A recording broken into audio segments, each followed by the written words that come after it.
Hello, movie nerds, and welcome back to Cinematic Sarcastic, a podcast that talks all things movies and television. I'm Natalie, and I'm your host. On today's episode, we are going to talk about The English. This is a new Western miniseries that just released, starring Emily Blunt and Chesky Spencer. Now, from what I understood of this trailer, I was extremely excited about it.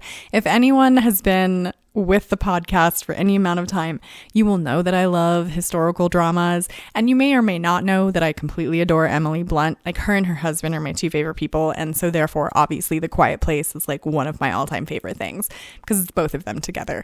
So when I saw the English trailer and saw that this was coming out, I was very excited about it. You give me any sort of historical period piece, I am going to want to watch that. Now, from what I understood of the trailer, the story is meant to be Emily Blunt, who is an English lady who comes to the United States, or what is the beginning of the United States, because this takes place right around the time when we would have been kind of pushing the native peoples off of their land, establishing borders, establishing land plots and claims, and, you know, kind of setting up our state, if you will.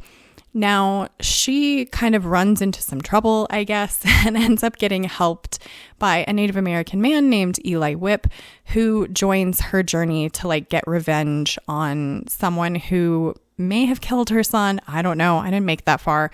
This is 6 episodes. I've made it 2 episodes in, and I won't be continuing to watch this series. And there are several reasons why. If I can sum up The English just in a quick roundabout way, I would say that this feels very much like Quentin Tarantino lost a bar bet and was forced against his will to make a Western for like WB Network.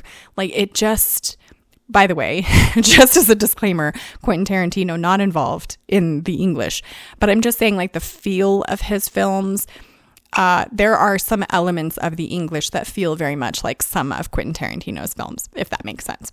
This is the most convoluted Western I have ever watched, ever. It starts you, if anyone is familiar with, and I'm not expecting anyone to be, but 10 or 20 years ago or so, I remember people talking about like the hardest book to read in the English language was a book called Finnegan's Wake. And it starts in the middle of a sentence, in the middle of a paragraph, at like the end of a book. And then you read it through the ending and then back around to the beginning of that paragraph to the, you know, if that makes sense. So you're kind of starting in the middle of the book and ending in the middle of the book. And it's just confusing as hell. And that is what The English reminds me of.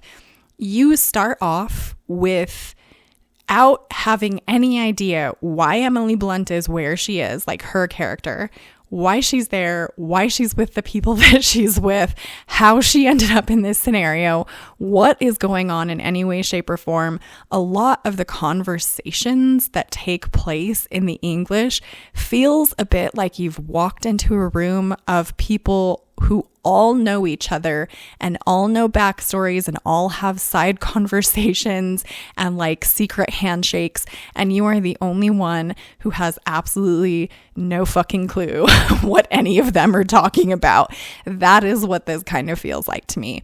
And not only that, but the main storyline with Emily Blunt and Chesky Spencer, I feel like is some of the most like regular and normal conversation, but you don't get much of it because it seems like they cannot go 10 feet without having to run into a particular other set of people that in no way, shape, or form are advancing the story in any way. And we are talking about the Americas at the very early stages. So it is vast, wide open spaces. And yet they cannot go a fraction of a mile without running into bandits or dead bodies or something of that nature. And I will say for The English, one thing that I will give it for sure is that I don't think I have had the urge to throw up quite so many times in a pilot 1-hour episode as in The English. And it isn't that there are like lots of gross murders or anything like that. those are there in the 2 episodes. Trust me, you get plenty of that. But there is some imagery that I feel like, I guess for the raw like nature of how the West would have been at the time, it makes sense to have those things. But I don't understand why specific imagery in the English is needed. Now, I don't know anything about the English. I don't know if this was a book first. I don't know if it comes from some other place and they are trying to, stay true to like a story that has already been written. But if this is something that the showrunners just like wrote down in a room one afternoon, I don't think a lot of this stuff makes very much sense as to why it's in there in the first place. So I don't know. This one is just, it's not a win for me. Like I said, I've made it 2 episodes in. I don't think that I will watch the other 4.